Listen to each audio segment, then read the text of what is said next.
तो हेलो भाई, आज की इस वाली वीडियो में हम BTTS की एपिसोड 58 को एक्सप्लेन करने वाला हूँ और वीडियो काफी ज्यादा इंटरेस्टिंग होने वाली है। तो वीडियो को जरूर से लाइक कर देना है और चैनल पर नए और पहली बार आए तो चैनल को भी जरूर से सब्सक्राइब कर देना है। तो चलिए हम बढ़ते हैं वीडियो की तरफ। और जैसा कि हमने पिछले एपिसोड में देखा था, जियान और यूनसेन के बीच बहुत ही खतरनाक लेवल की फाइट चल रहा था और वही जियान यूनसेन को कुत्ते की तरफ पटक पटक करके मार रहा होता है और वही दूसरी तरफ मास्टर याओ लाओ और हॉल ऑफ सोल की प्रोटेक्टर वो दोनों के बीच में बहुत ही खतरनाक लेवल की फाइट चल रहा होता है और वही ये सीन देखने में बहुत ही ज्यादा खतरनाक लग रहा होता है। और अब जियान यूनसेन को पूरी तरीके से मारने के लिए अब अपनी रियल पावर को यूज करने लग गया होता है और अब जियान अपनी fin flame, fallen heart flame, heavenly flame और मास्टर की दी हुई बोन चिलिंग फ्लेम, तीनों फ्लेम को कंबाइन करके एक बुद्धा एंग्री लोटस को क्रिएट करने लग गया होता है। और वही जियान को इसको क्रिएट करने में जियान की बहुत सारी एनर्जी लग रहा होता है और क्योंकि बोन चिलिंग फ्लेम जियान की है ही नहीं, वो तो मास्टर याओलाओ ने दिया था जियान को, इसलिए जियान की बहुत सारी एनर्जी कंज्यूम हो जाता है बुद्धा एंग्री लोटस को क्रिएट करने में। और वही यूनसेन जियान को ये फॉर्मेशन को क्रिएट करते हुए देख करके जियान की तरफ बहुत स्पीड से बढ़ने लग जाता है। लेकिन जब तक यूनसेन जियान के पास जाता है तब तक जियान ने अपनी बुद्धा एंग्री लोटस को क्रिएट कर लिया होता है और वही ये बुद्धा एंग्री लोटस बहुत ही ज्यादा पावरफुल होता है। वही अब तक जियान ने जितने भी बुद्धा एंग्री लोटस को क्रिएट किया होता है उन सब में से सबसे ज्यादा पावरफुल ये बुद्धा एंग्री लोटस होता है, क्योंकि ये 3 फ्लेमों से बनी हुई बुद्धा एंग्री लोटस होता है जो कि दिखने में बहुत ही ज्यादा खतरनाक लग रहा होता है। और वही ये बुद्धा एंग्री लोटस में से बहुत सारी एनर्जी निकल रहा होता है। तो वही आसपास के लोग सब भी इसको देखकर की पूरी तरीके से सॉफ्ट हो गया होता है और वही यूनसेन की आंख पूरी तरीके से फटी की फटी रह गई होती है। और वही जिसके बाद जियान बुद्धा एंग्री लोटस से यूनसेन की तरफ अटैक कर देता है और वही ये बुद्धा एंग्री लोटस यूनसेन की तरफ बहुत ही स्पीड से बढ़ रहा होता है और वही जिसके बाद ये बुद्धा एंग्री लोटस यूनसेन के आगे में जाकर के बहुत ही तेज से फटता है और वही इसके फटने के बाद यहाँ पर बहुत ही खतरनाक लेवल का धमाका होता है और वही ये फटने से यहाँ पर बहुत ही खतरनाक लेवल का एनर्जी जनरेट होता है और वहीं पर इस एनर्जी से बचने के लिए सभी अपने आसपास शील को क्रिएट कर लेता है और सभी फाइटर रुक जाती है। बस एक फाइट नहीं रुकती, मास्टर और प्रोटेक्टर वू की जहाँ पे मास्टर भगा के प्रोटेक्टर वू को मार रही होती है और प्रोटेक्टर वू भी वहाँ से भाग नहीं सोच रहा होता है पर वो मार नहीं सकता है। अगर वो यहाँ से बिना मास्टर की सोल लिए चला गया तो वो लोग का चीफ प्रोटेक्टर की पोजीशन से बाहर निकाल देगा। इस वजह से प्रोटेक्टर वू का दिमाग का तय हो चुका था, क्योंकि अगर वो यहाँ से नहीं भागा तो मास्टर मार मार के भूत बना देंगे और भाग जाते तो वो नुकसान का चीख मार डालेगा। इस वजह से उसके दिल से बस यही आवाजें निकल रही थी और यहीं पे एंग्री बुद्धा लोटस की फ्लेम थोड़ी सी कम होती तो हमें जियान दिखाया जाता जहाँ पे उसकी हालत काफी ज्यादा खराब हो चुकी होती है, क्योंकि एंग्री बुद्धा लोटस के अंदर बोन चिलिंग फ्लेम भी थी जो जियान की नहीं थी। इस वजह से उसने जियान को भी नुकसान पहुंचाया था और तभी थोड़ी सी फिल्म में और खत्म होती फिर हमें यूनसेन दिखाया जाता है जिसकी हालत तो बहुत ही ज्यादा खराब हो चुकी होती है। उसके ऑलमोस्ट पूरे कपड़े जल चुके थे और उसकी पूरी बॉडी में से खून निकल रहा होता है और वो बेहोश हो रहा होता है और इसी वजह से वो नीचे गिर रहा होता। पर जियान उसे देख लेता और उसके पास जाता और अपनी हेवनली फ्लेम का एक पंच बना के यूनसेन के मारने वाला था, तभी से रोक देती है, बोलती वो मेरे मास्टर प्लीज उनको छोड़ दो। जियान रुक जाता है, ये देख के सभी काफी शॉक हो जाते हैं। फामा, आइस एम्परर, सैंड एम्परर, क्योंकि अगर जियान ने नहीं मारा यूनसेन को तो वो सही होने के बाद उनकी फैमिली और उनको सभी को मार डालेगा और उनका नाम और निशान मिट जाएगा पूरे जिमा एम्पायर से। और जियान ऐसा इसलिए कर सकता है क्योंकि उनको लग रहा होता है पर वहीं पे मास्टर को पूरा विश्वास था कि जियान इस बात लड़की के चक्कर में पिघलने वाला तो बिल्कुल भी नहीं, वो यूनसेन को आज बिल्कुल नहीं छोड़ेगा। और ये बात पहले की होती तो बात कुछ और थी, पर अब तो जियान ने अपने चरम सुख की प्राप्ति कर ली है क्यून मेडुसा के साथ, इसलिए जियान के ऊपर भी लड़की वाला चक्कर तो बिल्कुल भी चलने वाला है नहीं है। तभी जियान गुस्से से यून के ऊपर चिल्ला था, तुम क्या चाहते कि मैं इसको माफ कर दूं? इसकी वजह से मेरा पूरा प्लान तबाह हो गया, मेरी पूरी फैमिली तबाह हो गई, यहाँ तक कि मेरे फादर को भी किडनैप कर लिया इसने और साथ ही इसने बेरहमी से मेरे सभी फैमिली मेंबरों को मारा है। इतना सब कुछ होने के बाद भी तुम चाहती कि मैं इसको माफ कर दूं? ये सब सुन के यून कोई भी जवाब नहीं देती और अपने सर को नीचे कर लेती है और जियान अपनी हेवनली फ्लेम का पंच यूनसेन की छाती में मार देता है और वो पंच काफी ज्यादा पावरफुल होता है और उसके मुंह से खून निकल जाता है और वो काफी दूर उड़ते हुए जाता है। जियान फिर से यूनसेन के पास जाता है और उसको पकड़ता और बोलता है ये मेरे फादर के लिए और फिर एक पंच चढ़ देता है और फिर ऐसे बोलता है ये मेरे बड़े भाई के लिए क्योंकि तेरी वजह से उनके पैर खराब हो गए और ये मेरे छोटे भाई के लिए क्योंकि तेरी वजह से उसकी पूरी बॉडी के अंदर पॉइजन फैल चुका है और ये मेरे क्लैन के लिए। और ऐसी जियान यूनसेन में कंटिन्यू बजाया जा रहा होता है जिस वजह से यूनसेन की हालत होती वो काफी ज्यादा खराब हो जाती है। उसके मुंह से इतना ज्यादा खून निकला था जिस वजह से उसको पूरे कपड़े भीग गए थे और साथ ही जियान का फेस भी खून से लाल हो चुका होता है और साथ ही कंटिन्यू पंच मारने की वजह से जियान का हाथ भी काफी ज्यादा जख्मी हो चुके होते हैं, जबकि जो यूनसेन की बॉडी वो डाउन लेवल की वॉरियर की है, इस वजह से उसकी हड्डियां काफी ज्यादा स्ट्रॉन्ग है और जियान किसी भी कीमत पर रुकता नहीं, वो कंटिन्यू यूनसेन को मारे जा रहा होता है। ये सब देख के सभी लोग बोलते कि अब तो यूनसेन का बस बचना बोले तो ये पॉसिबल। और यहीं पे जेन यूनसेन को बजाना अभी बंद नहीं करता रहो, कंटिन्यू यूनसेन में छाती पर लगे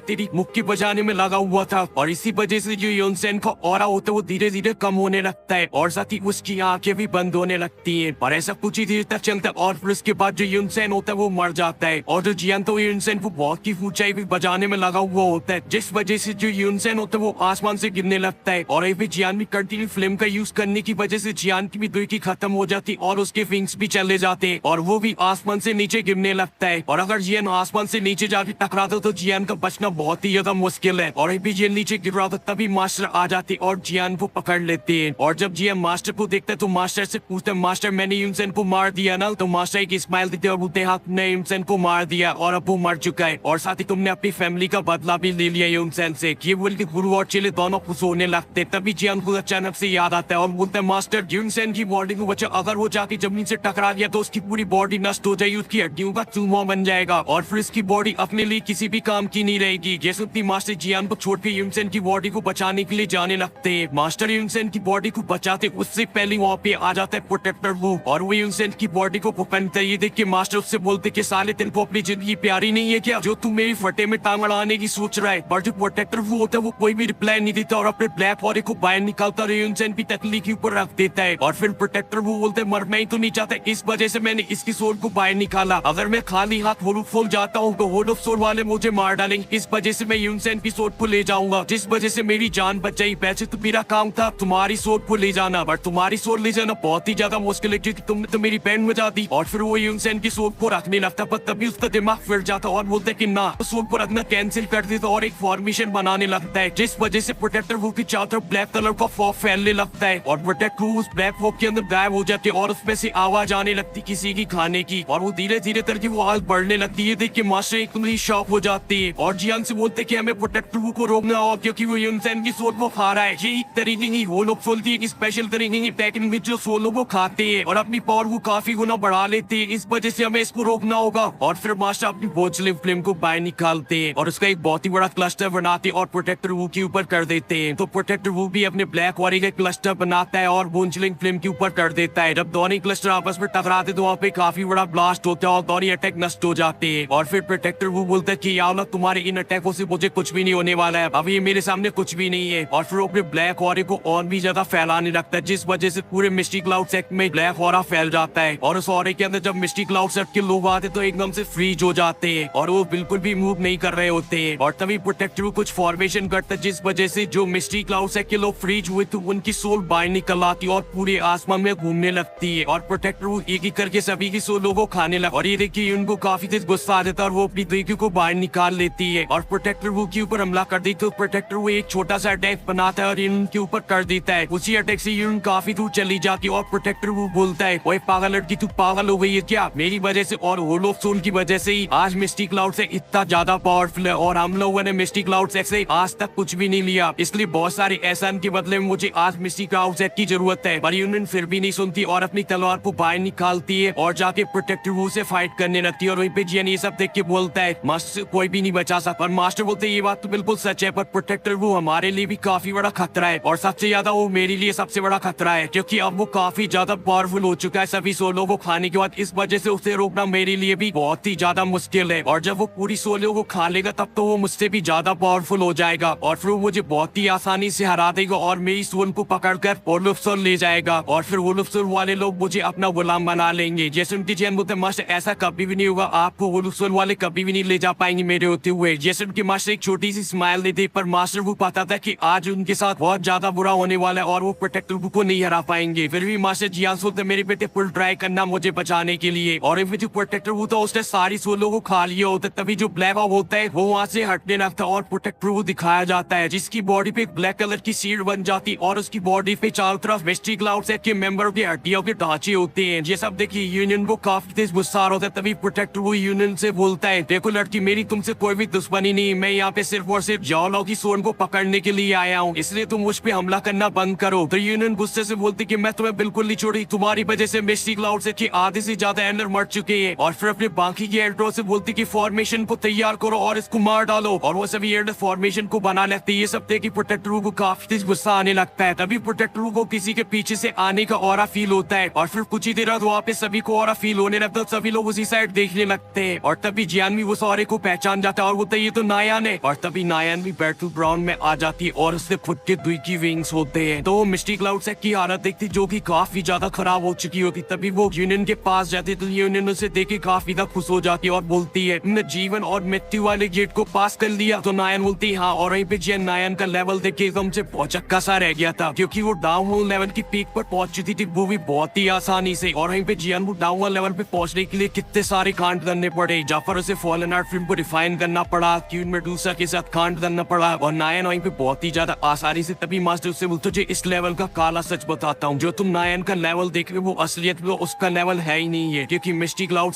के पास कुछ स्पेशल तरीके की टेक्निक है जिस वजह से वो लोग उनकी एल्टर ऑफ लेवल बहुत ही जल्दी से फास्ट बढ़ा देते दूसरे की पावर लेकर। पर तुम्हें टेंशन लेने की जरूरत नहीं है, नायन का लेवल बढ़ तो गया पर वो उसकी पावर को यूज नहीं कर पाएगी। तभी नायन जियान से गुस्से से बोलती क्या तुम्हारा हाथ है इस मिस्टी क्लाउड से की तबाही में? तो जियान बोलता है हाँ मेरा पूरा हाथ नहीं पूरी बॉडी है। और फिर अपनी दोपहरी कहानी बताना स्टार्ट कर देता है, मेरे फादर को गायब कर दिया, मेरे भाई की बैंड बजा दी, इसलिए मैंने यूनसेन की बैंड बजा दी। ये सुन के नायन बोलती ना नक्कू, मेरे यूनसेन महाराज ऐसा नहीं कर सकते। तो जियान बोलता तुम मेरी एक्स गर्लफ्रेंड यूनियन से क्यों नहीं पूछ लेती हो? तो नायन यूनियन की तरफ देखती तो यूनियन बताती कि हाँ जियान सही बोल रहा है, यूनसेन ने मुझे भी कैद कर दिया था और मेरी दुई की भी सील कर दी थी। ये सुन के नायन की होश उड़ जाती क्योंकि उसने जिसको समझा भगवान वो तो एक नंबर का भूसड़ी वाला निकला। और तभी नायन बोलती है हमारे क्लैन को तबाह होने में सबसे बड़ा योगदान इस प्रोटेक्टर बुक का है, इसने हमारे बहुत सारे एडर को खा लिया, यहाँ तक कि हमारे यूनसेन को भी खा लिया, इसलिए इसको मारने के लिए फॉर्मेशन को स्ट्रॉन्ग करने में हमारी मदद करो। और नायन भी उनकी मदद करने लगती है फॉर्मेशन को स्ट्रॉन्ग बनाने में। तभी कुछ ही देर बाद वहाँ पे एक बहुत ही बड़ी स्वॉर्ड आ जाती है और जब वो स्वॉर्ड को प्रोटेक्टर वो देखता है और एक स्माइल देता है और बोलता है कि साले लल्लू है एक नंबर की। तभी यूनियन उस स्वॉर्ड से अटैक कर देती है प्रोटेक्टर बुक के ऊपर। तो प्रोटेक्टर बुक भी एक बहुत ही मामूली से अटैक अपनी द्विकी से बनाते और स्वॉर्ड के ऊपर कर देते हैं जिससे वो मिस्टी क्लाउड से वो पावरफुल अटैक बहुत ही आसानी से नष्ट हो जाता है। और प्रोटेक्टर बुक को आ जाता है गुस्सा और वो एक स्पीचर हैंड बनाते और मिस्टी क्लाउड से के सभी एल्डर और यूनियन के ऊपर कर देते हैं। तो वो सभी लोग उस हैंड को रोकने के लिए अपनी द्विकी निकाल लेते और उसको रोकने लगते पर वो हैंड काफी ज्यादा पावरफुल होता है और वो उसे नहीं रोक पाते और जाके वो हैंड उनमें लगता है जिस वजह से वो लोग काफी दूर पीछे खिसके चले जाते हैं। और इसी के साथ प्रोटेक्टर बुक को मारने के जो चिंचिड़े उनको काट रहे होते हैं वो मिट जाते हैं। और फिर प्रोटेक्टर बुक जियान की तरफ देखता और जियान से बोलता जियान के बच्चे आज मैं तुझे जिंदा नहीं छोड़ूंगा, आज मैं तेरी सोल भी खा जाऊंगा और तेरे मास्टर की भी, और साथ ही जीव कबीले के हर एक इंसान की सोल वो पूरा जीव कबीला इस द्वीप कॉन्टिनेंट से गायब हो जाएगा। ये सुनती जियान मास्टर से बोलता मास्टर ये बहुत ही ज्यादा बोल रहा है फुट्टा और आपको इससे डरने की कोई भी जरूरत नहीं है, मैं आपकी मदद करूंगा इससे लड़ने में, बस आप आदेश करो मैं इसको मार मार के भूत बना देता हूँ जाकर। ये सुन के मास्टर ये स्माइल देते और जियान का सर सहलाते और बोलते हाँ मुझे पता है पर अब तुम्हें आइस एम्पर और बाकी के सभी लोगों के पास जाना चाहिए। और जियान को पुश कर देते बाकी के सभी लोगों के पास और अपने आप से दूर कर देते हैं क्योंकि मास्टर को पता था कि जो प्रोटेक्टर वो बहुत ही ज्यादा पावरफुल है और जियान उसके सामने कुछ भी नहीं है, वो बहुत ही आसानी से जियान को मार डालेगा। और जियान की जातिगत मास्टर अपनी बोन चिलिंग फिल्म को बाहर निकाल लेती है और अपनी स्पिरिचुअल पावर को भी रिलीज कर देती है। ये देख के प्रोटेक्टर वो भी सीरियस हो जाता है और वो भी अपने ब्लैक ऑरे को चारों तरफ फैलाने लगता है जिस वजह से पूरा आसमान एकदम से काला हो जाता है और दिन में ही रात हो जाती है। और इसी ब्लैक ऑरे के अंदर प्रोटेक्टर वो चला जाता है जिस वजह से किसी को भी प्रोटेक्टर वो दिखाई नहीं दे रहा होता है, पर मास्टर की स्पिरिचुअल पावर काफी ज्यादा होती है। इस वजह से मास्टर पता कर लेते कि यहाँ पर है प्रोटेक्टर वो और इसलिए अपनी बोन चिलिंग फिल्म का पंच बनाते और जाके प्रोटेक्टर वो में मार देते और उन दोनों के पीछे बैटल कॉम्बैट होना स्टार्ट हो जाता है। और ये वाला बैटल कॉम्बैट काफी ज्यादा पावरफुल होता है, उन सभी को कुछ भी दिखाई नहीं दे रहा होता है, आसमान में बस फ्लैश चमकते हुए दिखाई दे रहे होते हैं लाइट के। और ये जियान को मास्टर को लेके काफी टेंशन हो रही थी क्योंकि मास्टर अपनी सोल फॉर्म में लड़ रहे हैं, इस वजह से वो जा रही था प्रोटेक्टर वो से फाइट नहीं कर सकती। और ये जो प्रोटेक्टर वो है उसने बहुत सारी सोलों को खा लिया है जिस वजह से वो काफी ज्यादा पावरफुल हो गया। तभी दो फ्लैश आपस में टकराते हैं और वहाँ पे बहुत ही तेज दौड़ने की आवाज निकलती है और ये दौड़ने की आवाज जियान के लॉइन सटरिंग रोड से भी काफी ज्यादा होती है। और जियान समझ जाता है और जो चीज लाता मास्टर काफी जख्मी हो गए हैं। तभी प्रोटेक्टर वो मास्टर्स बोला क्या तुम वही आओ जिसकी वजह से पूरा दुई की कॉन्फिडेंट कापा करता था, बहुत से लोग था तुम्हारा नाम से निकल पैंट पे सुसु निकल जाती थी, पर आज तुम देखो सोल के अंदर हो जिस वजह से तुम कितने ज्यादा कमजोर हो गए हो आओ। और तुम्हारी हालत को देख के लगता है कि तुम ज्यादा देर तक मुझसे फाइट भी नहीं कर पाओगे। तो मास्टर बोलते मुझे भी नहीं लगता कि तुम भी ज्यादा देर तक फाइट कर पाओगे। जैसे दी प्रोटेक्टर बोलता है कि हाँ तुम्हें कौन था तुमसे अब फाइट करने वाला हूँ, है ना तुम्हारा चेला तुम्हें हराने के लिए। और फिर प्रोटेक्टर जियान को मारने के लिए आगे बढ़ने लगता है। तो मास्टर भी जियान को बचाने के लिए प्रोटेक्टर के पीछे जाने लगते हैं। वहीं पे प्रोटेक्टर